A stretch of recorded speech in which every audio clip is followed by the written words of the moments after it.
Бүгін менің туған күнім. Ой пәле. Мына адамдар неге жатыр тойламай? Банкет жасап берер едім өзім ақ тәңірдің бір жарытпай-ақ қойған-ай. Мына дүние неге жатыр үндемей?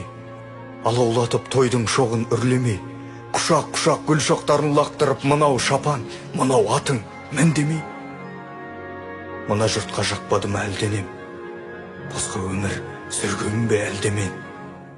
Халқам, сенің қасиетіңді білем деп мың өмірім өтті мекен әуремен.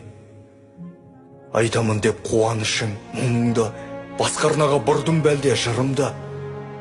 Мен бәрібір өзіңменен бір болам, өзегіңе тепсең дағы ұлыңды. Тойланбаса, тойланбасын. Не дейін? Той көрмей-ақ, сый көрмей-ақ өтейін. Қаламды берші маған бәйбіше, болашаққа арыз жазып кетейін.